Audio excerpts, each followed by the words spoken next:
Some municipalities have an extraordinarily, unconscionably high rate of property taxes on motor vehicles, so that we have a disparity of a factor from 7 times in some communities greater than others. We deal with that by setting a cap of 32 mills and also providing that the municipalities will be held harmless for the difference between that 32 mills and their current level. So, and that proposal benefits both the individual taxpayers and the municipalities. And finally, there is a general distribution of sales tax aid in municipal tax relief to all cities and towns. So I think there is a great deal to celebrate in this budget, and it is one that I think in particular reflects the fact that of all the taxes that people pay in Connecticut, the one that people find the most onerous and burdensome is generally not any tax levied directly by the state, but by the municipal property tax on both individual residents and on businesses. This budget will help our cities all across the state, the cities that carry many of the burdens that the suburbs don't have. And one of the ways in which we can grow wealth, we can grow development, is by finding other ways other than the crushing property tax system that exists today. By having sales tax sharing, by having a cap on property taxes, by having a cap on car taxes, that encourages development, that encourages people to move into these communities, that encourages a whole new Connecticut. So while the budget there may be people who disagree with it, I still stand here and say that it took courage and it took leadership to get these things done. And we are going to move this state in a direction where people will move forward. They're going to move into these communities. We're going to grow and develop these communities that have been left for far too long. And we're going to have new ways in which we can bring in revenue to these towns and cities, and we'll bring in development and we'll grow wealth there. The property tax and our transportation system are the two biggest problems that our business community and our public recognizes is a drain on our economic vitality. And specifically with regard to property taxes, what Senator Looney described is absolutely correct. If you look at the even conservative estimates from conservative organizations like the Tax Foundation about Connecticut's business friendliness, we are actually in the middle of the pack on many other taxes involving corporations. The corporate tax, the income tax, the sales tax. We're right in the middle of the pack in comparison to our neighbors around the country. What drags us down in our competitiveness is the property tax.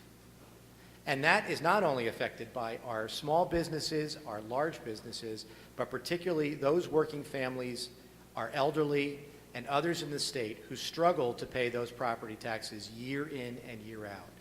The fact that we are actually taking the political steps necessary to change the formulas by which we reimburse cities and towns for lost revenue from nonprofits, which is part of this bill, is a first critical step.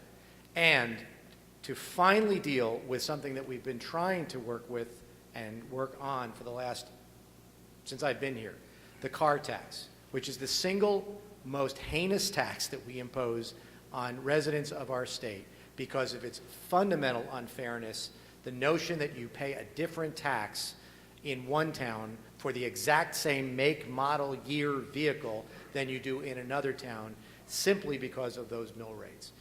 Residents of the state of Connecticut, working families throughout our state, by this time next year, 13 months from now, are going to see a reduction in their property taxes on both their real estate tax bills and their car tax bills. This budget and SB 1 will provide real, tangible relief to real middle-class people.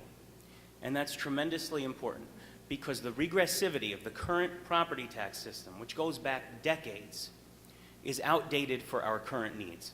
And this bill is a very strong step in the right direction by this legislature and by this governor to ease the burden on real working people. The cities are delivering the bulk of the services to the people of the state of Connecticut. And you cannot do it on a property tax alone. It just doesn't work.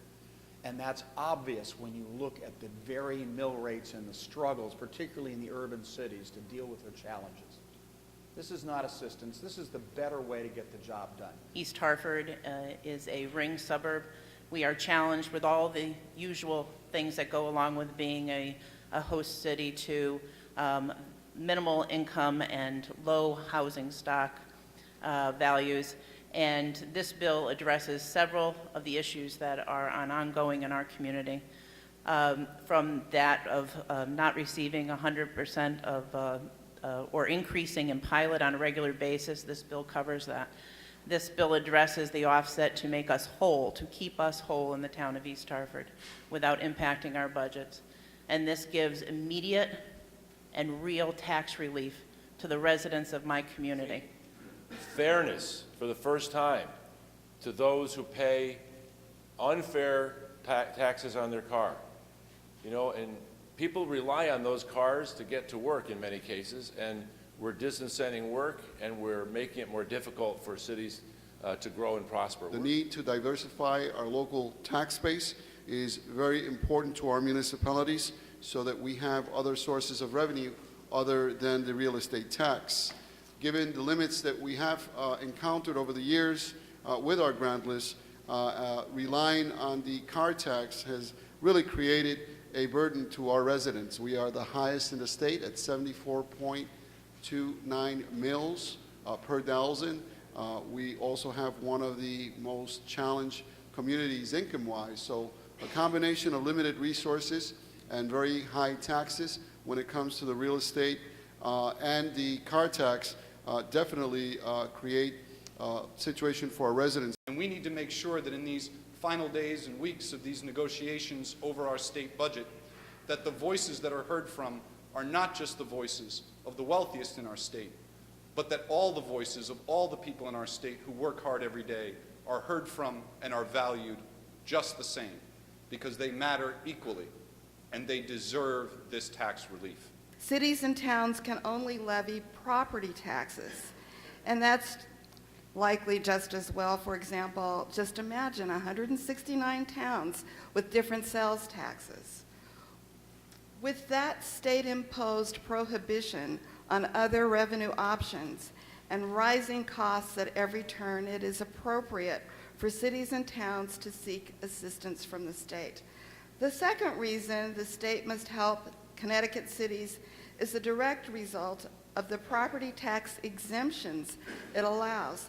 Local governments can only levy property taxes, but then in cities in particular, much of each grand list is exempt from those taxes by state law because of how certain property is used.